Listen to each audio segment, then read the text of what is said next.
hope this ones will not show. Will not. Assalamu alaikum, my pupils at home. How are you doing? I guess you are all doing fine. How's the fasting?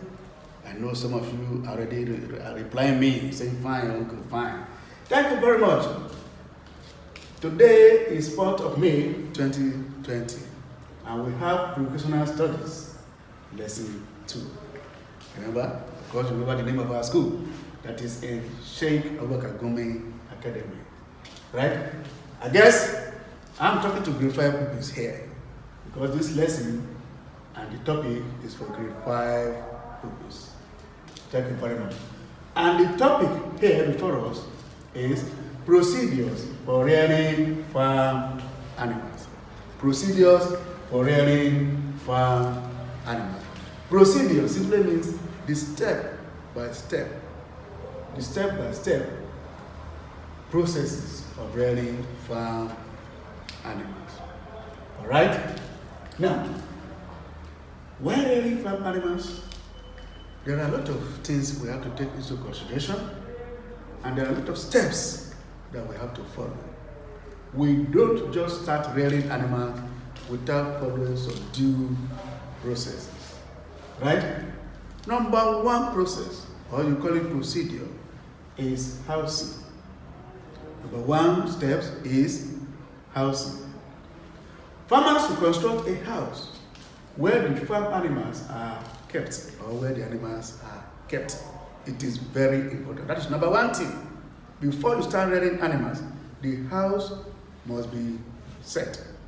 You cannot get animals of any type and just throw them anywhere. In fact, they can easily carry disease, and they may even be stolen by armed robbers, among other factors that may not be too favorable for your animals.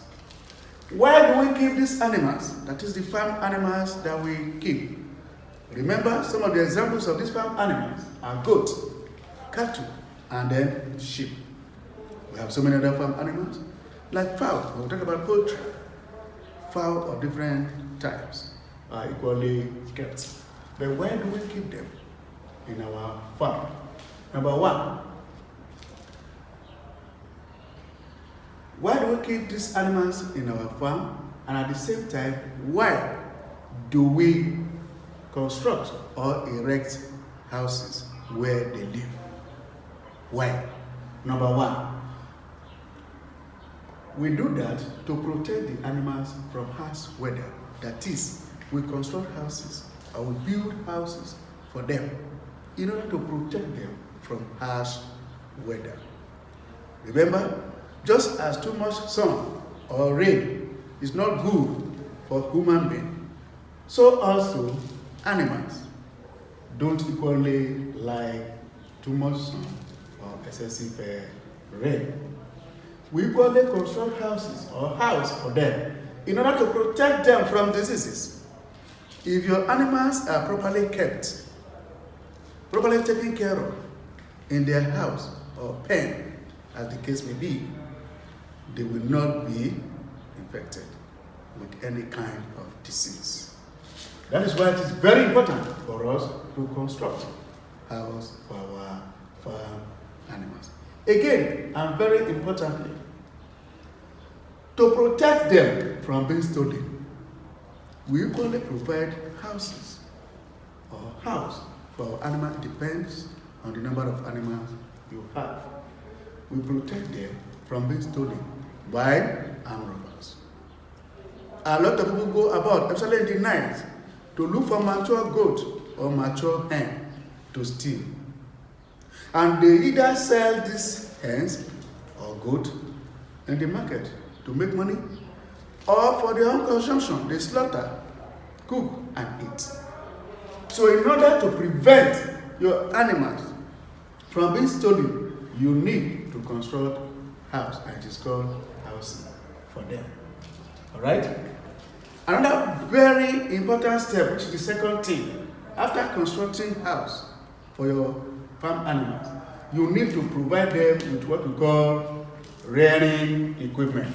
And when I say provision of rearing equipment, farmers must provide rearing equipment such as water container, from where your animals drink water, especially after feeding. Then cans, for also keeping their foods. Then cages, where you usually keep your animal, especially fowl or rabbit. It depends on the type of animal. Brooders, this one is used in poultry house, where probably a day old, 2 days old, 1 week or 2 weeks old, chicks are usually kept in brooders, right? Then boxes and hutches. All these equipment are usually provided in our house, that is for farm animals. The hutches, for example, if you are rearing rabbit, remember we have different types of rabbit, alright? So hutches are usually used for keeping such animals. Then, after providing rearing equipment, the next step is to buy or to breed young animals. I will not call it buying or breeding of young animals. It is not all the types of breeds that people raise. Everybody, of course, would like to rear the type of animal that is good looking or very beautiful, especially when you are looking at it. So you buy that particular breed of animal that is fine, especially cow and sheep as well. So we use such animals. We keep them in our house, that is the house we have already constructed, right? So farmers must buy young breed of animals they want to rear. They will buy, they will select the exact type of breed that is good for them or that they like, right? They will select it and then keep it in the houses that they have provided for them, and they now begin to take care of them, just like a human being. They equally need care.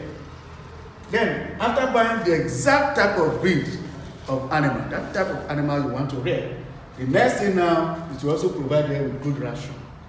Good ration. I would now say provision of quality feeds and adequate water supply is essential. Good ration here, we are talking about the feed, that is the food you are giving to your animal. We don't call it food, but feeds. And these feeds must contain all the classes of food in their right proportion, or all the classes of nutrients that animal needs to grow in their right proportions, right? That is the fourth step that we are taking a look at today, and that is where we are going to stop for today.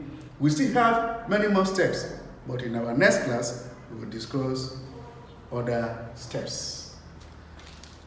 For this class, I would like you to answer this homework for me, and send your answer through the WhatsApp number, which we are going to take a look at later.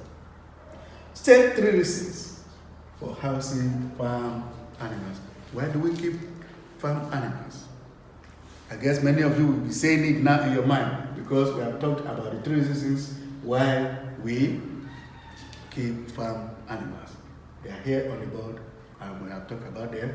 You can see them. I don't need to tell you, you have already seen them. So all you need to do now, just to type it for me in your answer, and send it to me through WhatsApp number there. And the WhatsApp number is 080 5486 1050. That is the WhatsApp number. One more time, 080 5486 1050. You send it to me through this WhatsApp, I will see it, I will mark, and I will also remark accordingly and send it back to you. My name still remains Mr. Dan Adebayo. Thank you very much, and have a good day.